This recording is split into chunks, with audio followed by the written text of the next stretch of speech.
سر Washington مرکز نگاہ بنا ہوا ہے اور سب یہ کہہ رہے ہیں کہ کیا سمجھ ہی نہیں آ رہا، کبھی کوئی بیانات آتے ہیں، کبھی کسی قسم کے بیانات آتے ہیں، کیرٹ اینڈ اسٹک چل رہا ہے.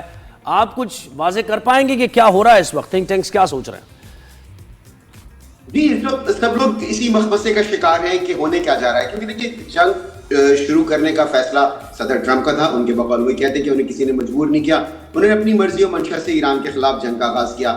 پھر جنگ بندی کا اعلان بھی انہوں نے ہی کیا، پھر مذاکرات کا اعلان بھی انہوں نے ہی کیا. مذاکرات کہاں ہوں گے اس کا فیصلہ بھی انہوں نے کیا. مذاکرات میں ثالث کا کردار کون ادا کرے گا، وقت کا تعین، جگہ کا تعین، سب کچھ انہوں نے کیا.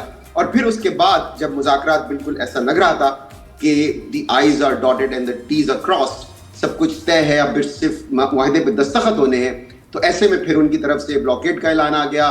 پھر اب انہوں نے یہ بھی کہہ دیا ساتھ ہی کہ ایران پر، جیسا کہ ابھی آپ لوگ ذکر کر رہے تھے کہ بامز گرنے شروع ہو جائیں گے.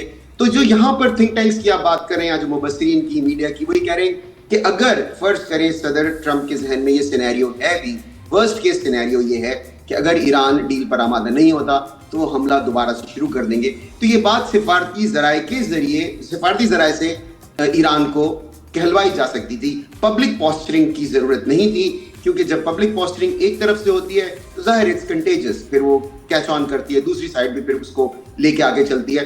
تو اس سے معاملات تھوڑے سے خرابی کی طرف جاتے ہیں. تو وثوق سے صدر ٹرمپ کا کیا سوچ رہے ہیں، ان کا ذہن پڑھنے کا کوئی دعویٰ نہیں کر سکتا، اور بہت زیادہ فلکچویشن ہوتی ہے ان کی، مطلب ایک بیان میں، پھر اس کے بعد بہت زیادہ فلکچویٹ کرتا ہے ان کا جو بیانیہ ہے.